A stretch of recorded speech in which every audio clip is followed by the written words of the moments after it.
નમસ્કાર પ્યારે દોસ્તો, ધોરણ 11 ફિઝિક્સ એમાં આગળ જઈએ તો ચેપ્ટર 3 આપણે કમ્પ્લીટ કરી દીધું હતું આ ચેનલ પર અને ચેપ્ટર 4 ની એક વખત શરૂઆત કરી ચૂક્યા હતા. એક લેક્ચર લીધું હતું મેં, મને યાદ છે ત્યાં સુધી. વચ્ચે થોડી આપણે લાંબી ગેપ પડી ગઈ છે. ફરીથી હવે આપણે કન્ટિન્યુ કરીએ છીએ. તો ચેપ્ટર 4 માં થોડી સમતલમાં ગતિ એટલે શું, સદિશ, અદિશ આની થોડી ચર્ચા કરી હતી. 2 મિનિટ એનું રિવિઝન કરી આગળ જઈએ. ઓકે, તો ચેપ્ટર 4 ની શરૂઆત કરીએ છીએ ધોરણ 11 ફિઝિક્સમાં. તો ચેપ્ટર 4 સમતલમાં ગતિ. ચેપ્ટર 3 ભણ્યા હતા સુરેખ ગતિ. ચેપ્ટર 4 સમતલમાં ગતિ. સમતલનો મીનિંગ મેં આપકો સમજાયો હતો કે અહીંયા x અને y ની વચ્ચે ક્યાં ગતિ થતી છે. ત્રીજા ચેપ્ટરમાં આપણે x દિશામાં ગતિ થતી હતી અથવા y દિશામાં ગતિ થતી હતી. હવે આપણે x અને y ની વચ્ચે પણ ક્યાંક થશે એટલે આપણે એને કહીશું સમતલમાં ગતિ. એ ચર્ચા આપણે એક લેક્ચરમાં કરી દીધી હતી. આગળ જઈએ તો અહીંયા આજે આપણે જે ભણવું છે, હા, સદિશ અને અદિશ પણ થોડું યાદ કરાવી લઉં તો કે જે રાશિને દિશા અને મૂલ્ય બંને હોય એવી રાશિને સદિશ રાશિ કહેવાય. જેને માત્ર મૂલ્ય હોય, દિશાની કોઈ જરૂર ના હોય અથવા દિશા હોય જ નહીં તો એને આપણે અદિશ રાશિ કહીએ છીએ. અદિશ જેમાં માત્ર મૂલ્ય જ હોય, દિશા ન હોય. સદિશ શબ્દ ઉપરથી ખબર પડે, સદિશ દિશા સાથે, જેમાં દિશા અને મૂલ્ય બંને હોય. અદિશને આપણે સ્કેલર કહીએ છીએ અને આને આપણે વેક્ટર કહીશું. ઓકે, ઉદાહરણ લઈ લઈએ એક બે. જેમ કે સદિશની વાત કરીએ તો વેગ. વેગ આપણી સદિશ રાશિ છે. કેમ? તો કે વેગની દિશા, હું એમ કહું કે એક વ્હીકલ અથવા એક પદાર્થ 5 મીટર પ્રતિ સેકન્ડના વેગથી ગતિ કરે છે તો તરત પ્રશ્ન થાય કઈ બાજુ ગતિ કરે છે. તો વેગને દિશા છે, કઈ દિશામાં ગતિ કરે છે, તો વેગ સદિશ રાશિ છે. જ્યારે ધારો કે તાપમાન, દળ આ અદિશ રાશિ છે.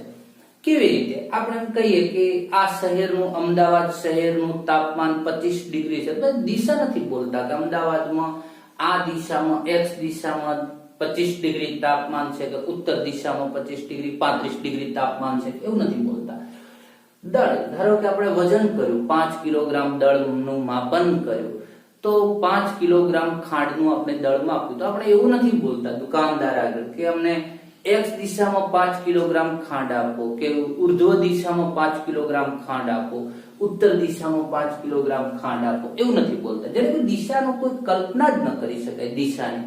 ઓકે, તો સદિશ અદિશની વાત કરી હતી આપણે, થોડું રિવિઝન કરી લીધું છે. આગળ જઈએ.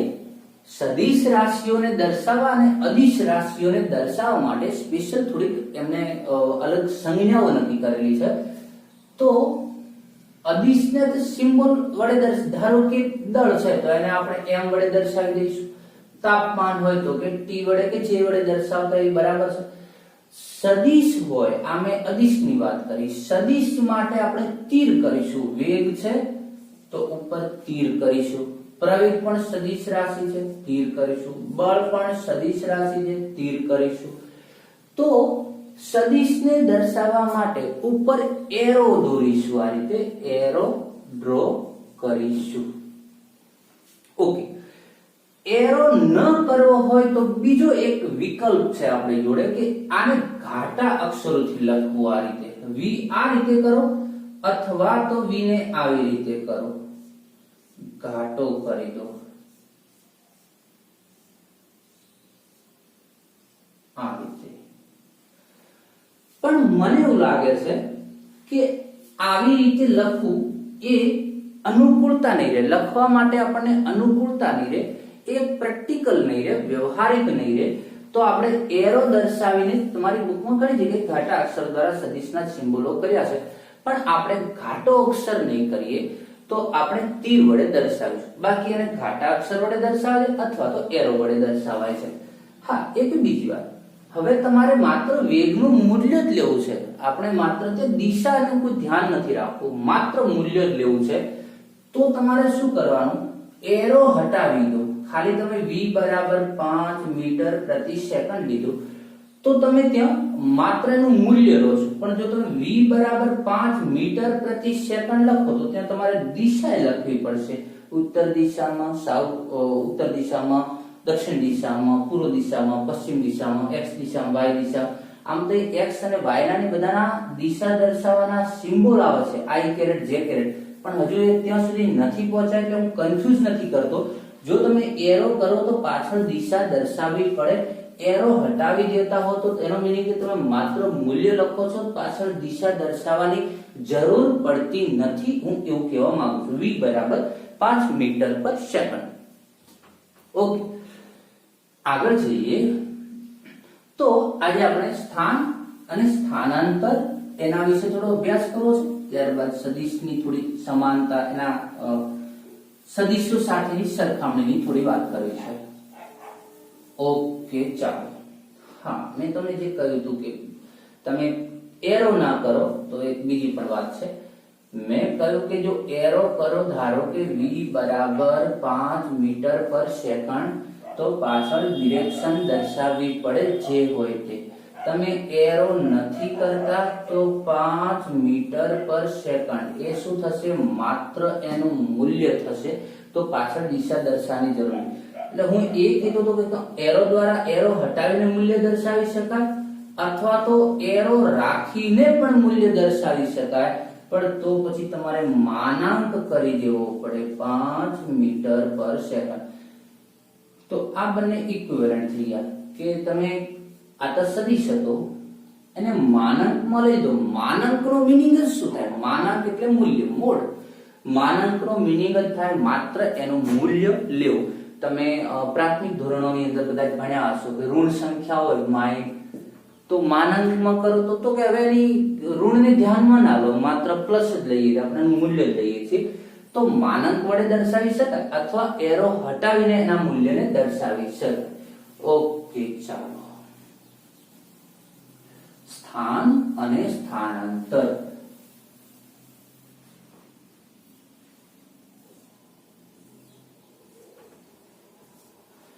આને આપણે ઉગમ બિંદુ O કહીશું, x અક્ષ કહીએ, y અક્ષ કહીએ. ધારો કે કોઈ બિંદુ, કોઈ કણ આ બિંદુ આગળ પડ્યો છે, ધારો કે બિંદુ P છે, પોઈન્ટ P, તો આ એને આપણે સ્થાન કર્યું કહેવાય કે ભાઈ કોઈ પદાર્થ, કોઈ કણ ક્યાં છે, આમ કઈ જગ્યાએ અસ્તિત્વ ધરાવે છે, તો કે P બિંદુ આગળ. પછી એના યામ હશે 2 3 3 4, જે કે આપણે યામ લઈએ તો એના કઈ યામ પણ મળશે. તો આ એનું સ્થાન થયું. તો સ્થાન એટલે શું? તો કે કોઈ પણ કણ જે બિંદુ આગળ અસ્તિત્વ ધરાવતો હોય તે બિંદુને એનું શું કહીશું? સ્થાન કહીશું.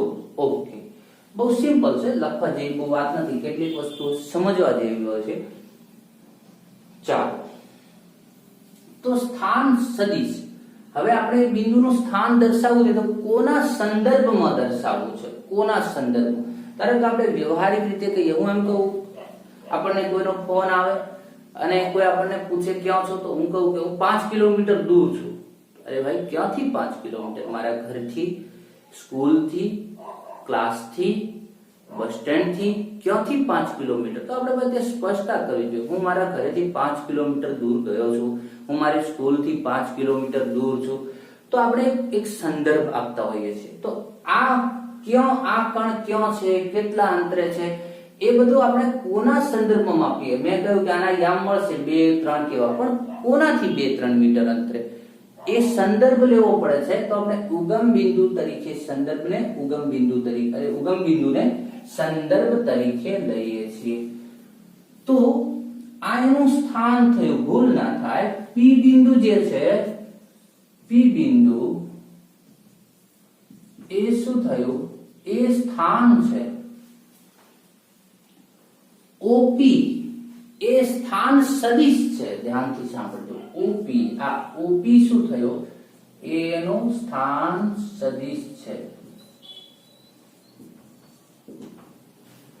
સ્થાન સદિશ છે, પી બિંદુ એ સ્થાન છે, ઓપી સ્થાન સદિશ છે.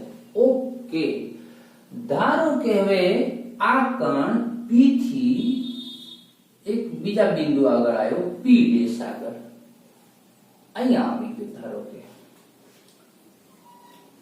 તો આ જે પી થી પી ડેશ છે એ કહેવાનું સ્થાનાંતર થયું કહેવાય. ધ્યાનથી સાંભળજો ભાઈ. પી બિંદુ આગળ સ્થાન હતું, પછી પી ડેશ આગળ એનું સ્થાન આવી ગયું, હવે પી થી પી ડેશ આવી ગયું, તો આ એનું સ્થાનાંતર, સ્થાનમાં ફેરફાર થયો. અહીંયા સ્થાન હતું, હવે પી ડેશ આગળ સ્થાન પડી ગયું, તો સ્થાનમાં ફેરફાર થયો એટલે એમાં આપણે કહીશું સ્થાનાંતર મળ્યું આપણને.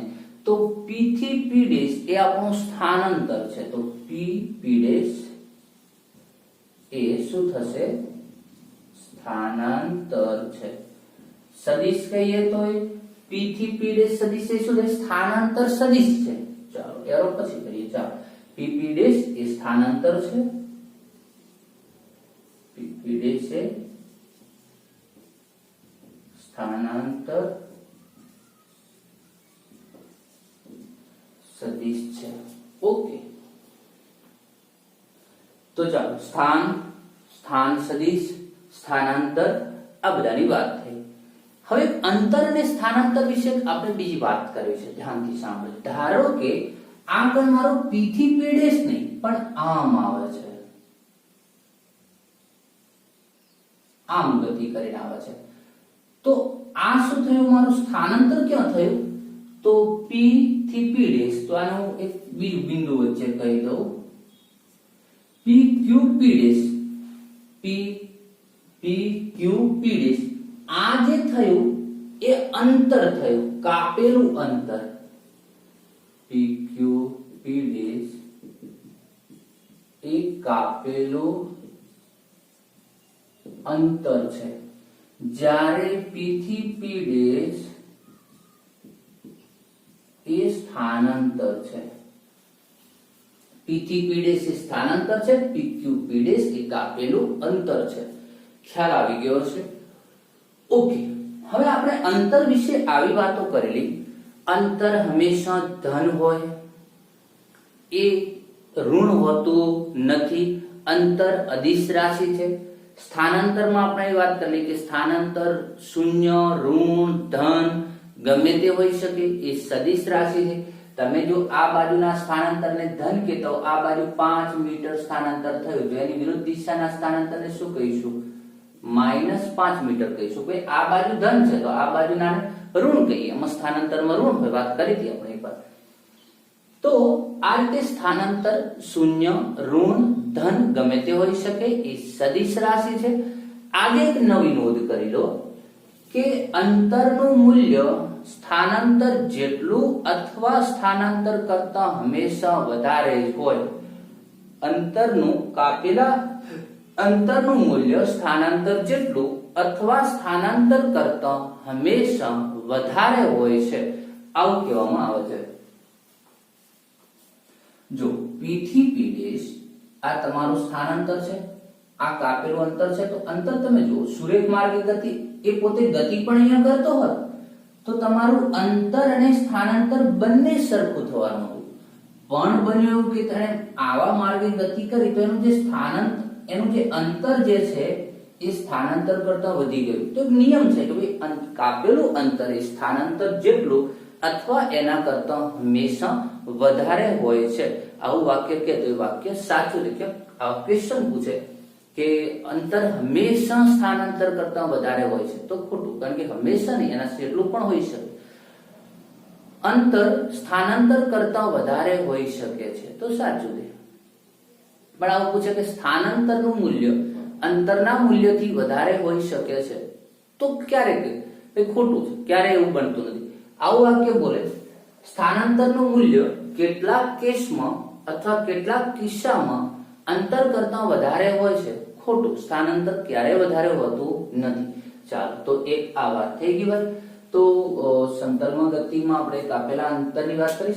જો સ્થાનની, સ્થાન સદિશની, સ્થાનાંતરની, સ્થાનાંતર સદિશની, કાપેલા અંતર અને સ્થાનાંતર વિશેના ગુણધર્મો.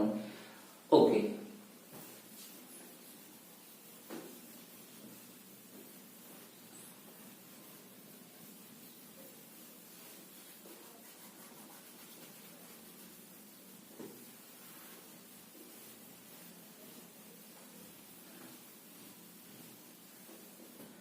કેટલાક સદિશોની વાત કરવી છે. સમાન સદિશ,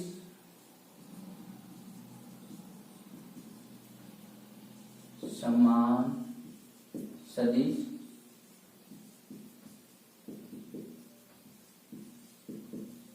સમાંતર સદિશ,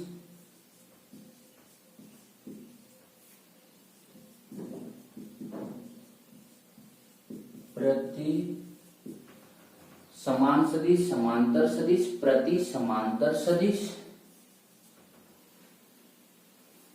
ચાલો, તો વિરુદ્ધ દિશાના સદિશ પણ એ લખવાની જરૂર નથી. સમાન, સમાંતર અને પ્રતિ સમાંતર. ઓકે, એક અસમાને આવે, અસમાંતર આવે, પણ એ બધી આમ જ વાત આવી જશે.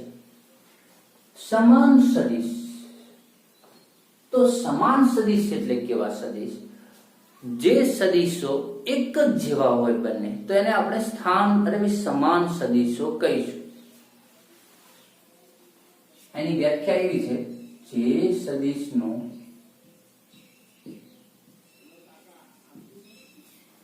મૂલ્ય અને દિશા સમાન હોય તેવા સદિશને સમાન સદિશ કહે છે. જે સદિશનું મૂલ્ય અને દિશા સમાન હોય તેવા સદિશોને, જે સદિશોનું એવું લખજો, જે સદિશોનું, જગ્યા ઓછી દે તો હું આ રીતે કરું, જે સદિશોનું બહુવચન, જે સદિશોનું મૂલ્ય અને દિશા સમાન હોય તેવા સદિશોને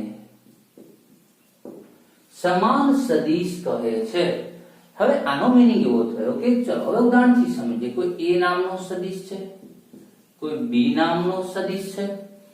એ બંનેનું મૂલ્ય સમાન હોવું જોઈએ અને દિશા પણ સમાન હોવી જોઈએ, તો એને સમાન સદિશ કહેવાય. ધારો કે એ નું મૂલ્ય દર્શાવું છું, ધારો કે 5 હોય, બી નું મૂલ્ય પણ 5 હોય અને એમની દિશા એ સમાન હોય. આ રીતે એ નામનો સદિશ છે, એની દિશા આ બાજુ છે. બી નામનો સદિશ છે, એની પણ દિશા આ બાજુ છે. તો મૂલ્ય સમાન હોય અને દિશા સમાન હોય તો આવા સદિશોને સમાન સદિશો કહે છે. ચાલો, તો આ એની વ્યાખ્યા થઈ. સમાન સદિશ માટે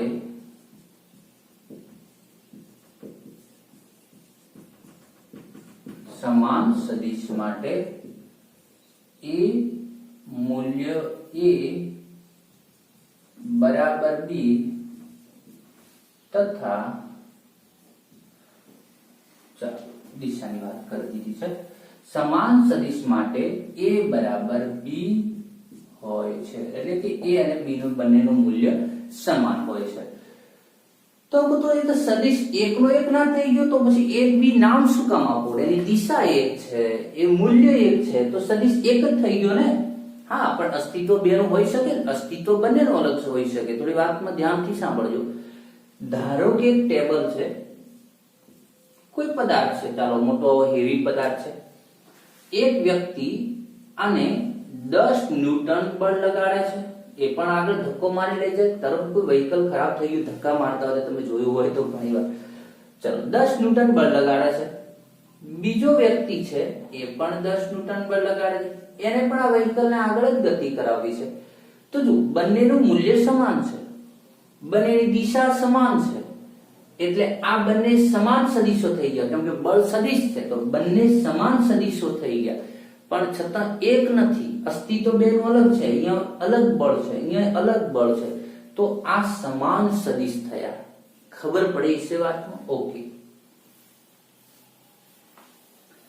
સમાંતર સદિશ. હા, સમાન સદિશને આપણે જો આકૃતિમાં દર્શાવવું હોય, આકૃતિમાં એની આકૃતિ દર્શાવી હોય સમાન સદિશની, મેં હમણાં દર્શાવી હતી, હટાવી લીધી, ફરીથી દર્શાવી દઈએ. ચાલો, આ સમાન સદિશ કહેવાય કે જો એમની દિશા સમાન છે, પણ તો મૂલ્ય સમાન છે. કઈ રીતે ખબર પડી? આમાં ખબર એ રીતે પડી જો બંનેની લંબાઈ સરખી હોય તો એનો મતલબ તમારે તો એ બંનેની શું કહેવાય ભાઈ, હા, બંનેની લંબાઈઓ સરખી દોરવામાં આવે તો એનો મીનિંગ એવો થયો કે બંને સદિશોનું મૂલ્ય સમાન છે.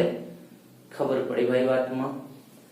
હંમેશા જ્યારે કોઈ સદિશને દોરવામાં આવે ત્યારે એની લંબાઈ કેટલી રાખવી, મનમાં આવે એટલી દોરી દેવી, આટલો દોરી દેવો, આટલો દોરી દેવાનો, આટલો દોરી, કેટલો દોરી દેવો એના મૂલ્ય પ્રમાણે. 5 હોય તો 5 સેન્ટીમીટર કે જે આપણે યામ તો જે લેતા હોઈએ એના મૂલ્ય જેટલી એની લંબાઈ દોરવામાં આવે છે.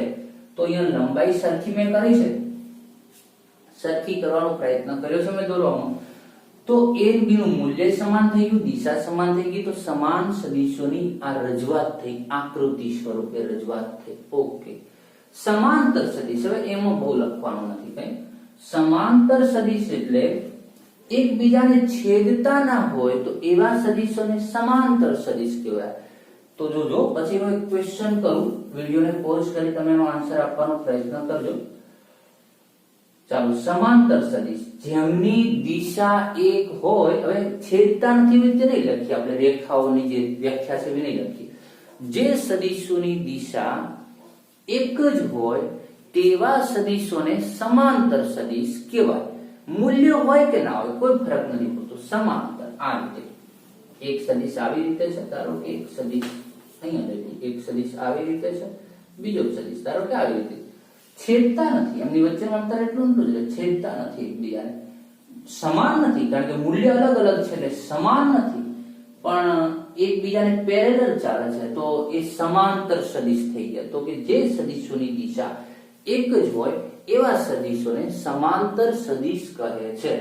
પ્રતિ સમાંતર, જે બે પ્રતિ સમાંતર, એક આ રીતે હોય તો એક આ રીતે હોય, તો કે જે બે સદિશો પરસ્પર વિરુદ્ધ દિશામાં હોય, એક્ઝેક્ટ વિરુદ્ધ દિશામાં, થોડા ત્રાસો નહીં, આમ ત્રાસો થઈ જતો નહીં, આ ઉત્તર દિશામાં હોય તો દક્ષિણ દિશામાં, એક પૂર્વમાં હોય તો એક પશ્ચિમમાં, એક એક્સ દિશામાં હોય તો ઋણ એક્સ દિશામાં. તો જે બે સદિશો પરસ્પર વિરુદ્ધ દિશામાં હોય એવા સદિશોને પ્રતિ સમાંતર સદિશ કહે છે. હવે મારી વાત એ છે, ચલો પ્રતિ સમાંતરને સમાંતર કહેવાય કારણ કે છેદતા નથી એટલે પ્રતિ સમાંતરમાં સમાંતર કહેવાય, એ થોડું ધ્યાન રાખજો.